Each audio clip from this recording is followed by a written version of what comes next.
السي ان اس على فكره كما هو اكبر حاجه في الترم الثاني، ويمكن يكون كده قد الاوتونوميك شويه كده في الحجم والاهميه. اول يعني بدايه كده تعريفنا على السي ان اس، هو طريقه شغل السي ان اس عامل زي الاوتونوميك. يعني ايه؟ يعني الاوتونوميك ده كان معتمد دايما في شغله على حاجتين، حاجه بنسميها نيورو ترانسميترز وحاجه بنسميها ريسبتورز، مش كده؟ كان هناك في الاوتونوميك كانت الموضوع سهل. نيورو ترانسميترز كانوا ايه؟ اسيتايل كولين ونور ادرينالين، مش كده؟ النهارده ان شاء الله في السي ان اس هنلاقي في عدد كبير جدا من النيورو ترانسميترز، بس من حسن حظك مش عليك تفاصيل النيورو ترانسميترز. يعني كان زمان عندنا كده بدايه سي ان اس نجيب كل النيورو ترانسميترز بقى ونتكلم عليهم وكل واحد بيشتغل على ايه وبيعمل ايه اكشنز. دلوقتي بس احنا اللي عايزين نعرفه في صفحه 192 في جدول في الاخر كده مكتوب فيه ذا مين كيميكال ترانسميترز في السي ان اس، ومتقسمين بقى اكسايتاتوري حاجات بتزود نشاط السي ان اس، وانهبيتوري. الاكسايتاتوري الاسيتايل كولين ليه مليون وظيفه في السي ان اس، اهمها يمكن الليرنينج والميموري، مش كده؟ الاسيتايل كولين ده مسؤول عن الذاكره والتعلم. حد عنده دليل؟ لما بيقل بيحصل مرض اسمه الزهايمر، صح؟ في عندنا مجموعه اسمها المونو امينز او يسموها البايوجينيك امينز، هنسمعها كتير جدا ان شاء الله في السي ان اس. يمكن اكتر حاجه هتتكرر معانا هو الدوبامين، وهنسمع معاه بقى كده عن النور ادرينالين وعلى السيروتونين. يبقى دي كلها مجموعه اسمها المونو امينز. في عندنا امينو اسيدز سيتاتري اللي هم الجلوتاميت والاسبارتيت. المجموعه الانهبيتوري اهمها طبعا امينو اسيد اللي هم الجابا والجلايسين. يبقى ده كده بس مجرد مقدمه. نقرا بسرعه كده ان شاء الله الادويه بتاعت السي ان اس، التقسيمه بتاعتها. الادويه اللي هنتكلم عنها ان شاء الله متقسمه لمجموعه بنسميها سي ان اس ستيمولانتس وسي ان اس ديبريسنتس. التقسيمه دي على فكره اتغيرت شويه في كتب الفارما، لكن يعني ماشي الحال بقى في الكتاب كده. المجموعه السي ان اس ستيمولانتس بنرجع نقسمها على حسب هي بتشتغل فين في السي ان اس. الاهم بالنسبه لي في المذاكره مجموعه اسمها سيريبرال كورتيكال ستيمولانتس، ادويه اللي بتعمل ستيميوليشن اوف ذا سيريبرال كورتكس. وهنتكلم ان شاء الله كده لما نوصل لها على اسطمبه كده. اي دواء سيريبرال كورتيكال ستيمولانت يبقى بيعمل في البدايه حاجه اسمها يوفوريا، وممكن يعمل حاجه بنسميها elevation of او ما يسمى بالانتي فاتيج افكت، يخليك ما تحسش بالتعب، يزود الويكفولنس، يزود اليقظه، ويزود الالرتنس، قدرتك على التركيز. يبقى اي دواء سي ان اس ستيمولانت بيشتغل على السيريبرال كورتكس وظيفته كده. طبعا اشهرهم بالنسبه لنا في الترم الاول كان الامفيتامين، ما كانش مهم قوي لكن هو كان من اقوى الحاجات اللي تعمل ستيميوليشن اوف ذا سي ان اس. هنسمع ان شاء الله في الترم الثاني عن المجموعه الاساسيه اللي هي مجموعه الميثايل زانتينز اللي فيها الكافيين بقى والثيوفيلين والامينوفيلين. الكوكين مش علينا لكن هو من الحاجات الحلوه قوي اللي تعمل سي ان اس ستيميوليشن، من اقوى الادويه اللي تعمل ستيميوليشن، لكن مشكلته طبعا هي مشكله الادكشن. في مجموعه اتلغت من المنهج واتلغت من الطب تقريبا بتعمل ستيميوليشن اوف ذا برين ستيم. والبرين ستيم انتوا عارفين ان هو يمكن اهم مكان فيه هو المظله، وبالتحديد بقى ما يسمى بالفيتال سنترز اللي هم ريسبيراتوري مثلا والفازوموتور. كان في زمان ادويه وظيفتها انها تعمل ستيميوليشن اوف ذا برين ستيم، كان يقول عليها اناليتكس. يمكن واحنا بنشرح الاتروبين او الامفيتامين كان مكتوب عليه كده ان هو ليه اناليتيك افكت، يعني بيستيميليت الفيتال سنترز بتوع المظله. ما عادش ليهم قيمه في الطب. انت عارف كانوا بيستخدموا في ايه زمان بقى؟ لو انا عندي اكيوت بويزنينج بدواء مهبط السنترز دي، يعني واحد واخد جرعه كبيره من مورفين او كحول او منومات، كان مشكلتنا ان الدبريشن بتاع الريسبيراتوري سنتر والفازوموتور ده هيموت، فما كانش عندنا حل غير ان انا ادي حاجه تعمل ستيميوليشن. ما عادش موجود الكلام ده في الطب. ليه بقى؟ ودلوقتي دلوقتي في علاج التسمم اللي عامل ديبريشن في الريسبيراتوري سنتر بعمل ايه؟ ارتفيشال ريسبيريشن، صح؟ هو ده الاساس، وبدي انتيدوت، بدي دواء مضاد للدواء اللي عامل تسمم. ما عادش ليا داعي ان انا استعمل مجموعه الاناليتكس خالص. وكانوا لما بيعملوا شويه بيعملوا تشنجات فكانوا كلهم مشاكل. المجموعه الاخيره برضه اتلغت اسمها سباينال كورد ستيمولانس لنفس السبب، بتعمل كونفولجنز عنيفه جدا. وكان اشهر دواء فيهم دواء اسمه ستريكنين. ستريكنين ده ماده بيستعملوها يعني ماده سامه. المجموعه الثانيه بقى اللي هي يسموها سي ان اس ديبريسنتس. معظم الادويه اللي هتعدي عليك في السي ان اس بتقلل حاجه في البرين. لو قللت كل اماكن السي ان اس او يعني معظم اماكن سي ان اس يسموها نون سيلكتيف او نون سبيسيفيك. بتقلل كل حاجه، سيريبرال كورتكس ممكن تقلل مضله ومش عارف ايه وريفلكسز وغيره. فيها مجموعه ان شاء الله مش هنحتاج نتكلم فيها كتير اسمها الانستيزيا، جنرال انستيزيا، ادويه التخدير الكلي اللي بتضيع كل حاجه دي. وفي مجموعه ثانيه ان شاء الله هنخلصها قريب قوي اللي هي المجموعه اللي يسموها سيداتيفز اند هيبنوتكس. كلمه سيداتيف بالعربي معناها مهدئ، هي علميا كلمه مش دقيقه ابدا، بس هي معناها الحرفي مهدئ، انت خليت العيان هادي كده ودروخ وهينام منك وبتاع. كلمه هيبنوتك معناها دراج that induces sleep، منوم. يبقى دي مجموعه فيها ادويه كتير قوي مهمه ان شاء الله بالنسبه لنا. هو مكتوب في الكتاب الايثايل الكحول مش عليك، والباربيتريتس ان شاء الله نقولها كده برضه في يعني الادويه اللي جايه. المجموعه بقى السبيسيفيك انا بهبط حاجه معينه في المخ. اشهرهم طبعا او اهمهم بالنسبه لنا في المنهج مجموعه اسمها الانالجيزكس اللي هي بالعربي مسكنات القلب، صح؟ تعرف سموها كده منين؟ كلمه الجيزيا لوحدها معناها بين سنسيشن، وان معناها لوس اوف بين. هنرجع نقسمها ان شاء الله كده لمجموعه اسمها ناركوتيك او اوبيويد زي المورفين، ومجموعه اسمها الانتي بايوريتيك انالجيزكس زي الاسبرين. بعد كده بقى عندنا الحاجات اللي هي علاج الباركنسونيزم وعلاج الابيليبسي اللي هو الصرع. في مجموعه اسمها سايكو اكتيف دراجز. سايكو اكتيف دي مجموعه لها علاقه بالمود والبيهيفير بتاع العيان. يعني ادويه تظبط المود بتاع الانسان زي الانتي ديبريسنت، او ادويه تظبط مشاكل البيهيفير والافكار الخاطئه والشعور بالاضطهاد اللي هي زي ادويه الانتي سايكوتيك او الانتي شيزوفرينيك. كتاب القسم مقسمهم لحاجه اسمها ترانكلايزرز. الترانكلايزرز في منها ماينور دول بيعالجوا ما يسمى بالانكزايتي. ويا ريت نطلع من سنه ثالثه بس عارفين الفرق حتى البسيط قوي. لما اقول لك الدواء ده بيعالج انكزايتي يبقى بيعالج مرض عصبي، بيعالج الناس اللي عندها القلق والتوتر والفوبيا، الخوف من المرتفعات والاماكن الضيقه ومش عارف ايه، دي كلها يسموها انكزايتي او نيوروزس. مفيش حاجه غلط في التفكير بتاع العيان ولا في المنتاليتي. المجموعه الثانيه اسمها مجموعه الانتي سايكوتيك او يسموها الميجور ترانكلايزرز او يسموها دلوقتي النيوروليتكس. المهم ان هي معناها ادويه لها علاقه بالسايكوزس، ادويه بتظبط البيهيفير والافكار بتاعت العيان، تعالج الشيزوفرينيا بقى. يبقى ده الفرق بين الماينور، ده مرض يقول عليه منتال ديس اوردر، مش مرض عصبي، ده مرض عقلي. في مجموعه بقى اللي هي الانتي ديبريسنس، ادويه علاج الاكتئاب. وفي ادويه لطيفه قوي بس مش عليك في المنهج بقى اللي هي بتعمل حاجه اسمها هالوسينيشنز، يسموها سايكوتومايليتكس زي بقى ايه الحشيش والماريجوانا والحاجات اللطيفه دي. للاسف مش علينا يعني. نعم؟ الانتي انكزايتي يبقى انا بعالج توتر وقلق ومرض عصبي، حاجه يسموها نيوروزس. ما عنديش خلل في الافكار ولا بشوف حاجات مش موجوده ولا حاسس بالاضطراب ولا اي حاجه. التاني بقى السايكوتيك ده منتال ديس اوردر. هنبدا بس كده ان شاء الله نتكلم على الانالجيزكس. احنا على فكره هنأجل شويه بس موضوع الهيبنوتكس. في التقسيمه اللي معايا كله داخل في الامتحان ما عدا CNS ستيمولانتس والانستيزيا. كله داخل في الامتحان المفروض، يعني لو خلصنا لحد يوم 6/4 زي الجدول كده يبقى احنا كله داخل عليه. صفحه بقى 201 كده نبدا بس ان شاء الله كده نتعرف على مجموعه اسمها الانالجيزكس. نعم؟ هنتعرف لحد الجدول، هنخلص الجدول ونبطل نتعرف. هو كلمة انالجيزك في الطب دي زي ما اتفقنا معناها مسكنات الألم أو يسموها البين كيلرز. ليها تعريف علمي على فكرة مهم قوي، هي معناها drugs that relieve pain by CNS action. يعني عشان يتقال على الدواء الفلاني ده مسكن لازم يكون بيضيع البين بشغل على CNS. ومكتوب عندنا في الكتاب without loss of consciousness or any other sensation. صح؟ هو عايز يقول لي ايه؟ عايز يقول لي ان في فرق ما بين المسكن وما بين الدواء بتاع التخدير الكلي. الدواء اللي جاي من جنرال انستيزيا بيضيع البين بس بيضيع معاه كل الريفلكسز وبيضيع معاه الوعي وبيضيع كل السنسيشنز.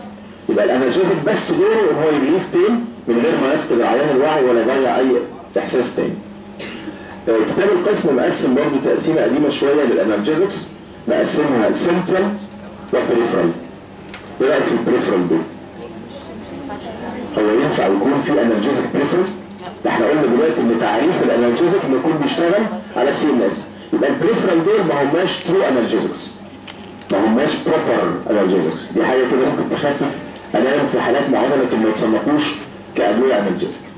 الادويه اللي بتشتغل سنترال بقى هنسمع فيهم مجموعتين كبار، مجموعه اسمها الاوبيويد انالجيزكس ومجموعه بنسميها النون اوبيويد او يسموها الانتي بايريتيك انالجيزكس اللي هي الاسبرين واخواته. ليه سموا الاولانيه ناركوتيك؟ لانها بالعربي كده بتعمل ناركوزس، اللي هو في ناس تقول عليه العيان بينام وفي ناس تقول عليه العيان بيبقى مسطول. كلمه ناركوزس دي معناها ان الادراك والوعي والصحصحه قلت قوي. ويقول عليها لا هي مش كنت ما اغماش عليه، العيان لم يغمن عليه، العيان كل اللي حصل لما اخذ المورفين ده انه اتسطل، مش كده؟ يعني مش مركز قوي لكن ما فقدش الوعي. في فرق طبعا، يعني انت مش شفتش حد واخد مورفين قبل كده او افيون؟ يعني هو انت تكلمه ويرد عليك، تقول له نكته هيضحك معاك، بس هو مش مركز قوي، مش مصحصح، هو ده مش فاقد الوعي طبعا. المجموعه اللي هي نفسها يسموها اوبيويد، وكلمه اوبيويد دي لان هم شبه ماده طبيعيه اسمها الاوبيوم اللي هو الافيون. المجموعه بتاعت الاسبرين اسمها الانتي بايريتيك انالجيزكس، والمقصود بيها ايه انتي بايريتيك دي؟ تقلل الحراره، بس خلي بالك معناها انها تقلل الهاي تمبريتشر لنورمال، لكن عمرها ما تقلل النورمال تمبريتشر لسب نورمال، اللي يعني كده يبقى اسمه هايبوثيرميك، مش كده؟ طيب بص بقى على المجموعه اللي بيسموها النون بروبر او البريفرال انالجيزكس، بترجع تتقسم لكوزال يعني عالجت البين باي تريتمنت اوف ذا كوز، ومجموعه اسمها نون كوزال. الكوزال دي حاجات معظمها عدى عليك، فاكر الناس اللي عندهم كوليكس، اللي عندهم مغص ايا كان، المغص ده عباره عن سبازم، مش كده؟ لو انت اديته اتروبين كانتي سبازموديك عالجت البين، عالجت المغص. لكن هل سمعت في حياتك واحنا بنشرح اتروبين اللي مكتوب عليه انالجيزك؟ هذا انالجيزك اكشن ليه؟ عشان ما اشتغلش على السي ان اس، صح؟ هو ضيع البين لانه فك السبازم بتاع العضلات. الانجينا، الناس اللي عندهم ذبحه كان علاجه ان انا احط له قرص نيتروجليسين تحت اللسان هيخف الوجع، لكن النيتريتس ار نوت ترو انالجيزكس، هم عالجوا بس البين عن طريق ان هم عملوا فازولاريتيشن، والكلمه القصه بقى بتاعت الانتي انجينال افكت. الناس اللي عندهم مشكله مثلا زي الجاوت، هنسمع عن حاجه اسمها الاكيوت جاوت ارثرايتس، بياخدوا ده اسمه كولشيسين، بيقلل بقى شغل الفاجوسايتس والقصه بتاعت الريليز اوف انفلاماتوري ميديوترز، لكن ملوش تاثير على السي ان اس. الناس اللي عندهم مايجرين هيدك، صداع نصفي، صداع الم جامد جدا، بيتعالج بالاربوتامين. الاربوتامين كل فكرته انه يعمل فازو كونستريكشن في كرينيال بلاد فيسلز، لكن ما يتصنفش از انالجيزك. اللي عنده ألسر والالم بتاع القرحه ده ياخد صوديوم بايكربونات يبيع الالم، لكن لا يصنف الصوديوم بايكربونات او الانتاسيدز ان هم عباره عن انالجيزكس. المجموعه بقى اللي يسموها نون كوزال، الكلام ده يعني ايه سهل شويه كده وما عادش له اهميه في الطب، بس انا نسيت اسالكم، هو انتوا عارفين الباثوي بتاع البين اصلا؟ يعني ازاي لما يكون عندي مكان فيه بين، انتوا زعلتوا ليه؟ انا مش انا عندي لا ولا حاجه، نفتح القلم اجي عندي هنا اي مكان فيه بين، ركبه فيها ارثرايتس، مكان فيه كوليكس، كانسر، وات ايفر، يعني ازاي الاشاره بتوصل من المكان ده لحد ما احس ان انا عندي وجع واقدر اعرف ان الوجع ده جاي من المكان الفلاني. في هنا حاجه اسمها البين ريسبتور، صح؟ كان اسمهم كده اسم لطيف كده باللاتيني، نوسي سيبتورز او نوكي سيبتورز، انت وعلامك يعني، صح؟ مين اللي كان بيستيميليت البين ريسبتورز؟ مين المواد اللي اتقال عليها ده بين ميديتورز؟ لا كلكم بتغلطوا نفس الغلطه، السبستانس بي جوه السي ان اس. اللي بره هنا حاجه مهمه جدا جدا، هي مجموعه الكاينينز زي البرانيكاينين، في ناس بتحط معاهم هيستامين، في ناس بتحط سيروتونين، لكن مهم الحقيقه برضو قوي معاهم البروستاجلاندينز. لما نرجع ان شاء الله كده لو اضطرينا نذاكر تاني بروستاجلاندين في الاوتوكويدز هنفتكر ان البروستاجلاندينز ما كانوش بينشطوا البين ريسبتورز مباشره، ده كانوا بيخلوا البين ريسبتور مور سنسيتيف تو بين ميديتور، صح؟ يبقى انا عندي هنا ماده اسمها البروستاجلاندينز مهمه قوي، هي اللي بتبدا تعمل انيشيشن بتاع البين، وعندي حاجه اسمها الكاينينز. انا مش مذاكر فيسيولوجي ولا عارف الفايبرز، بس كان في انواع كده، حاجه اسمها الاي دلتا فايبرز والسي فايبرز مش كده، اللي بيشيل بقى الفاستين او الشارب مش مهم بقى. المهم ان احنا الاشاره عدت في النيرف ده. يعني النيرف ده حصل فيه نيرف اكشن بوتنشال، صح؟ يعني حصل فيه ايه؟ صح، يعني حصل فيه انفلكس اوف صوديوم مش كده؟ طيب لحد ما وصلت الاشاره كده عملت ريلي لجزء في السباينال كورد اسمه الدورسال هورن اوف ذا جراي ماتر. وبعدين الاشاره طلعت بقى من هنا وصلت لحد مكان في البرين كده اسمه الثالاموس، صح؟ وفي تراكت كده اسمه سباينو ثالاميك تراكت. طيب المهم وصلنا بالسلامه للثالاموس. لما يوصل الامبلس للثالاموس هتحس ببين، بس هتحس ان هو نوت لوكالايزد، يعني ما اقدرش اعرف البين جاي منين، لكن في سنسيشن. بعد كده الاشاره هتوصل من الثالاموس لحد السنسوري اريا اوف ذا سيريبرال كورتكس. كل حته في جسمنا ليها اريا اوف ريبريزنتيشن مش كده؟ فلما توصل الاشاره للمكان ده اعرف ان الركبه هي اللي بتوجعني، قلبي اللي بيوجعني، اي حاجه. اللي بينقل الاشاره هنا بقى اللي انت قلتوا عليه من شويه، اللي بيفتح الجيتس اوف بين، سبستانس بي، صح؟ وبيقال كمان ان البروستاجلاندينز ليها دور في البين على مستوى الثالاموس، هي من الحاجات اللي تعمل البين ستيميليشن او البين ترانسميشن عند حته اللي بنسميها الثالاموس. كويس؟ انا بقول لكم الكلام ده لسبب انت ممكن من شويه الفسيولوجي الصغيرين دول تقدر تتوقع الانالجيزك بيشتغلوا ازاي، او تقدر تفكر كده عشان اوقف البين اعمل ايه. صح، انا عندي حاجه ممكن اعملها ان انا اشتغل بريفرال مش كده؟ يعني اعمل ايه؟ امنع تكوين البروستاجلاندينز. لو انا منعت تكوين البروستاجلاندينز ده انا اشتغلت بريفرال وسنترال كمان. ليه؟ لان البروستاجلاندينز ليها دور على مستوى الثالاموس، صح؟ طيب مين اشهر دواء او مجموعه ادويه تشتغل باي انهبيشن اوف بروستاجلاندين فورميشن؟ الاسبرين واخواته، المجموعه اسمها الانتي بايريتيك انالجيزكس او نون ستيرويد.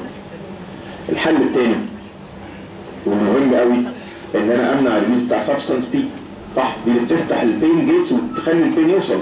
اللي بيعمل كده المورفين او المجموعه اللي بنسميها الاوبيويد انالجيزكس. الاسبرين اشتغل سنترال وبريفرال، لكن المورفين سنترال بس، لان كله شغل على مستوى سبستانس. هم دول الاثنين الكبار بالنسبه لي. في بقى طرق بقى اللي هي لاي كلام بقى، اجي على المكان ده واعمل كده زي طبقه عازله على البين ريسبتورز، ما اخليش البين ميديتورز يوصلوا للمكان ده. اعملها ازاي؟ يا اما ادي دواء اسمه ديمالسنت يعني حاجه هي نفسها هتترسب كده كبروتكتيف لاير، يا اما ادي حاجه اسمها استرينجنت. يعني ايه استرينجنت؟ يعني دواء يرسب البروتين، يعمل بقى البروتين ده يعمل هو البروتكتيف لاير. ايه رايك لو قفلت الصوديوم شانلز؟ لو اديت حاجه قفلت في السنسوري نيرف ده الصوديوم شانل، انت منعت الاكشن بوتنشال. اللي بيعمل كده مجموعه اسمها لوكال انالجيزكس. فهمنا يا جماعه؟ يبقى فكره البين كلها معتمده على كده، يا اشتغل بره وده ما يبقاش انالجيزك كويس زي المجموعه اللي قلناها من شويه الكوزل والكلام ده، يشتغل على السي ان اس. وعلى السي ان اس عندي مجموعتين كبار، النون ستيرويدال او الانتي بايريتيك انالجيزكس. اسبرين هيشتغل باي بلوك او انهبيشن اوف بروستاجلاندين، يبقى ليه اكشن سنترال وبريفرال. واللي فينا مذاكر لسه هيفتكر ان الاسبرين كمان بيمنع الكاينينز فورميشن، وهنفكركم ان شاء الله في الاسبرين. اخر حاجه بس عشان نخلص بقى، اللي المجموعه اللي اسمها نون كوزل. النون كوزل دي فيها زي ما قلت لك كده فيزيكال ايجنت زي الديمالسنت، في حاجه اسمها استرينجنت اللي بيعمل بريسبيتيشن اوف بروتينز، يبقى هو كانه البروتكتيف لاير، في لوكال انالجيزكس، في حاجه مشهوره لسه لحد النهارده في الطب اسمها كاونتر ايريتنتس. اكيد سمعتوا عن الفيكس مثلا ومش عارف ابو فاس وحاجات كده ليها ريحه كده زي النعناع كده وظريفه قوي. الفكره ايه؟ تلاقي عيانين بتوع الارثرايتس اللي عنده التهابات في المفاصل يحب قوي بقى ايه يدهن كده على المفصل حاجه من الحاجات الايريتنت دي. ايه فكرتهم؟ هو انت بتدهن حاجه على الجلد كويس، حاجه ايريتنت. الجلد اللي فوق المفصل والمفصل لهم نفس الاريا اوف ريبريزنتيشن. فانت بتعمل ايه بقى؟ كانك بتشغل البرين، بدل ما كانت الاشاره اللي جايه له عباره عن ديب بين، الاشاره بتاعت الايريتيشن توصل اسرع، فيبدا البرين ينشغل بيها، يبتدي البرين يركز قوي مع حكايه ان في ايريتيشن على الجلد وينسى حكايه ان في ديب فيسرال بين. ده المقصود بكلمه كاونتر ايريتيشن. في حاجه في الاسنان اسمها الاوبتيوندنس. اوبتيوندنس معناها ادويه بتدمر الاعصاب بتاعت الاسنان، تتاخد بقى مالناش دعوه بيها، دي حاجه زي الاورونفيل وغيره. دي لوكال قوي على مستوى التوث، لو في كافيتي، لو في يعني مشاكل في الاسنان. بسرعه كده خلاص اخر حاجه بقى، الفرق بين الاسبرين والمورفين. انتوا عارفين ولا اكتر مني؟ مش عارفين؟ مين اقوى، اسبرين ولا مورفين؟ طبعا انتوا شايفين اهو، المورفين يضيع كل انواع البين، لكن الاسبرين يضيع انواع معينه من البين بنسميها لو انتنسيتي، يعني البين اللي مش عنيف قوي، التهاب المفاصل، التهاب الاسنان، التهاب العضلات، كل الكلام ده. في بس معلومه في المورفين انت سامعها من الترم الاول، المورفين ده من الادويه اللي بتريليز هيستامين. مش فاكرين كان في كده في الموضوع بتاع الهيستامين كان في كذا دراج كده يقول عليهم هيستامين ريليزر، اشهرهم المورفين. في ناس طبعا انتوا عارفين لما يطلع هيستامين بيعمل هرش، ففي ناس بتقول جمله كده مشهوره قوي ان المورفين كان ريليف اني تايب اوف بين ما عدا الهرش. في ناس بيعتبروا الاتشنج ده از ا تايب اوف بين، هو بالعكس بقى المورفين يزوده. كلكم بتشوفوا الافلام العربي الفاشله دي اي حد بياخد مورفين طول الفيلم بيهرش، مع ان هو عنده مشاكل اكتر من كده بكتير والله، بس هو يعني التركيز كله على حته الهرش دي، هو ليها تفسير. كانت بتقول الهرمون ده بيجيبه؟ طيب. الحاجه الثانيه الاسبرين بيشتغل بريفرال وسنترال عشان منع البروستاجلاندين هنا وهنا، لكن المورفين بيشتغل اونلي سنترال علشان بيقلل ريليز اوف سبستانس بي. لما بدي مورفين العيان بيحصل له حاجه اسمها ستيوبر، اللي هي شبه الناركوزس، اللي هي العيان بيبقى مسطول، العيان مش واعي قوي، ده يقول عليها ستيوبر او دراوزنس او ناركوزس، لكن مع الكلام ده مع الاسبرين مش موجود. زي ما قلنا الاسبرين بس انتي انفلاماتوري ويقلل الحراره العاليه. عيب المورفين طبعا المشهور على المدى البعيد بيعمل توليرانس، وده يؤدي الى ادكشن ديبندنس فيزيكال ومنتال، لكن الاسبرين عمره في العيان ما بيعمل توليرانس ولا ديبندنس ولا حاجه. ان شاء الله المره اللي جايه بقى هنبدا في مجموعه الناركوتيك